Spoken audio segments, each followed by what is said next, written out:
Bonjour à toutes, bonjour à tous, bienvenue. Vous regardez Pour Info, 45 minutes de débat pour mieux comprendre ensemble un sujet d'actualité. Aujourd'hui, on s'intéresse au statut des travailleurs et des travailleuses des arts. Les artistes belges ont enfin un statut, peut-on lire dans la presse. Est-ce que ça veut dire qu'ils n'avaient aucun statut jusqu'à maintenant? Pourquoi dit-on que cette réforme était nécessaire et pourquoi est-ce qu'elle a pris du temps, mais que, in fine, elle satisfait les demandes des artistes? Est-ce que c'est vrai que les artistes se réjouissent de ce statut tout neuf? N'est-il pas un peu tôt pour le dire, étant donné que les contours de cette réforme sont encore relativement flous? Avec nous, pour essayer de faire le clair, j'accueille David Clarinval. Bonjour. Bonjour. Merci d'être là. Vous êtes ministre des classes moyennes, des indépendants et des PME. À vos côtés, Pierre-Alain Brevel. Bonjour. Bonjour. Vous êtes président de la Fédération de la culture indépendante, partie non subsidiée de la culture. Et en face de vous, Cyril Eloff. Bonjour. Bonjour. Vous intervenez ici en tant que porte-parole de l'UPACT, l'Union des professionnels des arts et de la création. Nous attendons Marie-Colline Leroy, députée écolo à la Chambre, qui va nous rejoindre d'un instant à l'autre. Je commence par vous, Cyril Eloff. C'était quoi les défauts de ce statut qui n'en était pas un avant que se propose cette réforme qui est vraisemblablement en phase de faire un sacré pas là? Jusqu'à présent, en fait, les travailleurs des arts, et essentiellement les artistes et les techniciens artistiques de certains secteurs, s'inscrivaient dans un dispositif qui était un régime dérogatoire des règles du chômage, leur permettant d'accéder à l'assurance chômage sous certaines conditions et de pouvoir maintenir leurs allocations en première période. Il se trouve que ce mécanisme déjà d'obtention de ces allocations imposait des seuils d'entrée qui étaient bien trop élevés par rapport à la réalité de la plupart des praticiens de nos secteurs, et que d'autre part, dès qu'ils intégraient ce système, les dispositifs qui étaient mis en place autour, notamment les dispositifs de contrôle et de validation de leur travail, étaient complètement inadaptés aux pratiques des secteurs et des disciplines artistiques, que ce soit technique ou de création.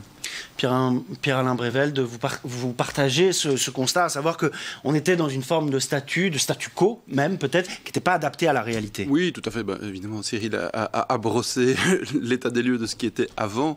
Je pense que ce qui est extrêmement complexe aussi, c'est d'être pris dans un mécanisme où les personnes qui jugeaient de votre compétence ou de votre capacité à travailler dans ce secteur artistico-technique des arts étaient des gens qui ne connaissaient rien à ce milieu et à ce secteur. Et Vous parlez de l'ONEM, là, en l'occurrence. Je parle de l'ONEM, en l'occurrence, et je ne vais pas tirer un boulet rouge sur eux. Mais qu'on sache, vous parlez de ça. Oui, tout à fait, c'est un état de fait. Et donc, toute une série de travailleurs de ce secteur des arts se retrouvaient face à une incompréhension qui est bien légitime. Et donc, je pense que ça, c'était extrêmement compliqué. Et l'accessibilité, Cyril en a parlé, était pour les jeunes et les moins jeunes, parce qu'on peut devenir praticien de ces secteurs à tout âge. Je vous défiais à l'époque, à 45 ans, de devenir un travailleur de ce secteur. C'était, en tout cas, si on voulait une protection, quasi impossible. Donc voilà, je pense qu'il y a quelque chose qui fait que, au-delà de tout ce qui a pu être, il y a aussi cette espèce de reconnaissance d'un secteur et d'une activité. Et là, je pense qu'il y a quelque chose d'important. C'est un vrai changement à ce niveau-là. Ok, donc vous êtes relativement satisfait, comme je l'ai lu dans la presse. Oui, on en parlera tout à l'heure sur l'ensemble, mais effectivement, il y a de vraies avancées, okay. C'est certain. Monsieur le ministre, pourquoi est-ce que vous êtes, vous aussi, embarqué dans cette réforme? En quoi ça vous concerne? Je suis concerné à plusieurs égards, parce que, tout d'abord, en effet, comme on l'a dit, d'une part, les artistes sont des travailleurs qui sont aujourd'hui qui avaient aujourd'hui un statut complexe à obtenir, qui en plus, vous l'avez dit, manquait de reconnaissance, puisqu'on les considérait finalement comme des chômeurs un peu subventionnés, mais qui n'étaient pas reconnus pleinement dans leur activité. Donc il y avait un problème d'accessibilité, vous l'avez dit, un problème de reconnaissance, mais aussi des difficultés à obtenir ce statut. Et quand vous aviez ce statut, quelque part, vous aviez une forme de passivité, il n'y avait plus nécessairement de reconnaissance du travail qui était accompli. Donc on a voulu, au MR et au gouvernement, vraiment octroyer un statut qui soit plus accessible, mais qui reconnaisse le travail dans ses spécificités. Parce que, vous l'avez dit aussi, c'était finalement des fonctionnaires qui jugeaient si vous étiez un artiste ou pas. Aujourd'hui, dans le nouveau système, on y viendra, ce sont des artistes, entre autres, et d'autres partenaires. La fameuse commission. Oui, mais c'est fondamental parce que le statut d'artiste est d'une grande diversité. Et on parle aussi des activités invisibles parce qu'il n'y a pas que les artistes que l'on voit, mais il y a aussi toute une série de personnes qui sont actives dans le monde artistique, mais qui n'étaient pas reconnues. Donc il était nécessaire que l'on fasse quelque chose. Et évidemment, le MR était porteur de cette modification. Vous vous rappelez, il y a 2 ans déjà, on avait demandé à ce que l'on puisse mettre ce sujet dans l'accord du gouvernement. Et on a, avec mes collègues Van den Broek et Dermagne, porté cela avec les artistes, puisqu'il y a eu une 20aine de réunions avec les secteurs des artistes pour bien identifier les problématiques et proposer aujourd'hui une solution qui, me semble-t-il, semble être équilibrée et qui reflète les attentes du secteur. On va parler effectivement de ces tractations qui ont eu lieu et de ces consultations régulières. Juste rapidement en termes de timing, vous-même, quand est-ce que vous avez mis le nez dans ce dossier-là et pourquoi, selon vous, il a fallu attendre autant? Certains acteurs du secteur nous parlent de 20 ans, c'est-à-dire qu'il y aurait eu la requête de repenser ce statut d'artiste, entre guillemets, ou statut des travailleurs et travailleuses des arts depuis 20 ans. Pourquoi est-ce que ça a traîné autant? Est-ce que c'est en gros le Covid qui nous a mis tous le nez dans la précarité de ces acteurs? Non, 2 choses. D'abord, moi je me rappelle quand Laurette Ankenis est venue au Parlement il y a une dizaine d'années pour changer la réglementation et la rendre beaucoup plus stricte à l'époque. Donc on vient aussi d'une période qui avait une vision différente, mais personnellement cela fait... tout d'abord dans l'accord du gouvernement, on a veillé à ce que ce point OMR soit dans l'accord du gouvernement, et mon cabinet est impliqué depuis plus d'1 an maintenant dans les négociations avec les secteurs et les discussions avec les secteurs pour apporter cet accord équilibré avec Pierre-Yves Dermagne et Frank Van den Broek. Nous étions 3 ministres à la manœuvre dans ce dossier. Cyril Eloff, donc il y a eu concertation. Comment? Qu'est-ce que vous en retenez? Ça s'est bien passé? Il y avait des divergences au sein des différents corps représentants? Alors, déjà, je pense que quand même, effectivement, la période de la crise Covid a largement mis la lumière sur la précarité généralisée et endémique des travailleurs. Ça a accéléré les choses, selon vous? Il y a eu quand même une très grande mobilisation du secteur artistique et culturel par différentes actions qui ont interpellé régulièrement le gouvernement et les partis. Effectivement, il y a eu une réponse gouvernementale et le fait que ça soit acté de procéder à cette réforme. Donc, ce qui a été mis en place effectivement par les 3 cabinets en charge de la réforme, c'est une concertation, une plateforme de concertation, Working the Art, qui réunissait d'un côté une concertation publique qui était tout à fait libre où chacun pouvait participer, et d'un autre côté un groupe de travail technique avec différentes représentantes et représentants du secteur. Choisi par les cabinets en l'occurrence et invités. Dont vous faisiez partie? Dont j'ai fait partie effectivement en tant que représentant de l'UPACT. Et c'était bien, vous étiez écouté? Alors on a pu débattre énormément, on a pu énormément discuter, les cabinets qui ont géré ça nous ont écoutés effectivement. Maintenant, évidemment, il y avait différentes fédérations du nord et du sud du pays, du côté flamand et du côté francophone.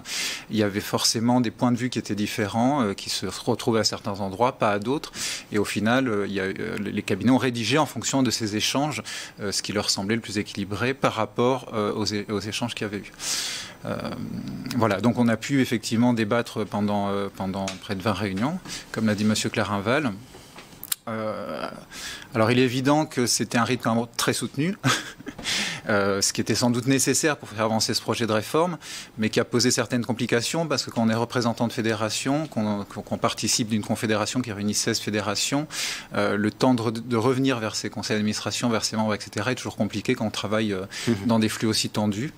Voilà, on a réussi plus ou moins à le tenir, mais on a dû créer des comités spécifiques. Ok, on peut se féliciter de cette forme de volontarisme quand même, mais du coup ça vous a un peu embarqué dans quelque chose qui était plus de l'ordre de la bourrasque qu'autre chose, avec quand même un timing particulier. Je me tourne vers vous, Pierre-Alain Brével, dites-moi ce que vous en pensez, mais j'entends quand même beaucoup des retours du secteur qui me disent « mais oui, là ça va pas très bien, et donc que cette réforme arrive maintenant, c'est formidable, peut-être aurait-elle sauvé le secteur il y a 2 ans, elle arrive en tout cas à un moment de grandes difficultés pour le secteur, et ça ne va pas tout résoudre, certainement. » Non, c'est évident, mais comme le disait Cyril, on sort d'une période très étrange, et c'est vrai que, alors, tant mieux pour, tant mieux pour la commission Working in the Arts. Les travailleurs du secteur avaient du temps. Donc je pense que, merci le Covid, on a pu investir cette commission avec beaucoup de sérieux. Et je pense, en tout cas, la représentante de la FCI a énormément travaillé. Comme le dit Cyril, c'était très soutenu comme rythme de travail. Et c'était très important que ça puisse se faire. Donc je crois qu'il y a quelque chose de fondamental qui s'est passé. Il y a aussi ce fondamental qu'on a découvert grâce ou à cause de la crise du Covid, qui était le manque de représentativité et de concertation au sein du secteur de la culture, que ce soit indépendante, non subsidiée ou subsidiée. On se rend compte que tant qu'on n'a pas été confronté à cette chose-là, ce ne soit pas comme dans d'autres secteurs, l'ORECA ou d'autres, où la concertation, l'organisation, les fédérations étaient préexistantes, on a été confronté à quelque chose de tout à fait nouveau.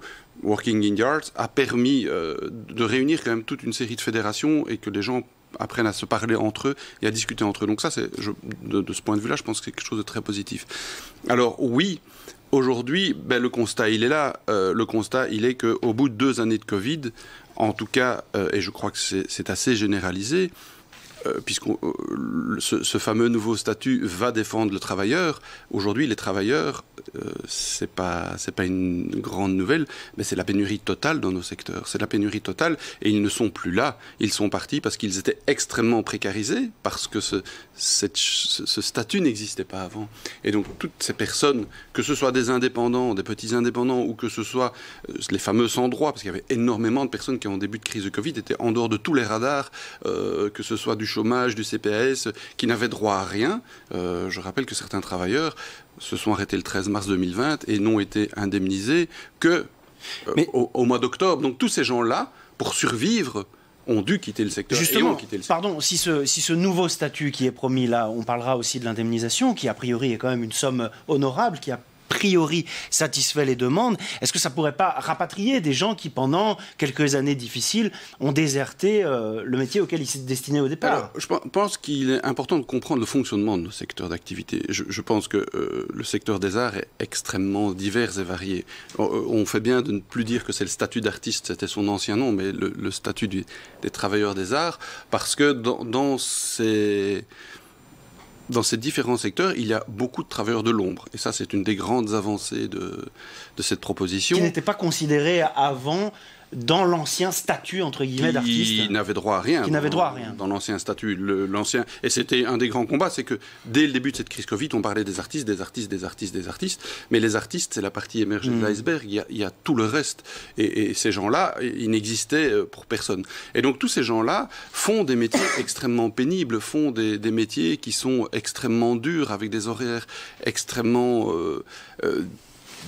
différents. Et aujourd'hui, ces travailleurs sont partis dans tout ce qui a émergé pendant la crise du Covid et ont trouvé des situations professionnelles stables, des contrats à durée indéterminée.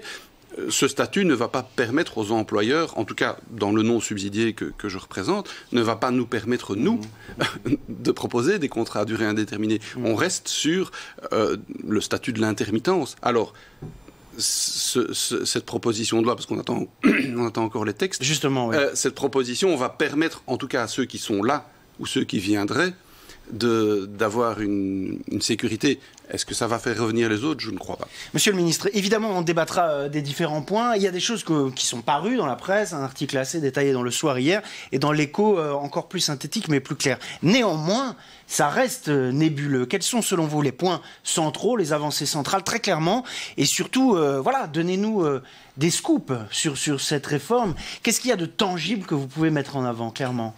Tout d'abord, il y a 4 mots qu'il faut retenir. C'est une réforme qui simplifie, mais qui rend plus accessible le statut d'artiste, qui responsabilise aussi les personnes qui bénéficient du statut de travailleur des arts et qui récompense aussi le travail. Donc, ça, c'est des mots avec lesquels on peut tous être d'accord. Oui, mais ce sont 4 concepts importants. Alors, et concrètement, comment concrètement cela se passe? La procédure est simple, unique. On oublie la procédure précédente qui nécessitait d'aller à plusieurs endroits, faire la file, etc. Donc, simplification complète. Une plateforme électronique sur laquelle on dépose son dossier. On le complète au fur et à mesure et on obtient finalement une réponse à ces questions de manière très efficace, standardisée.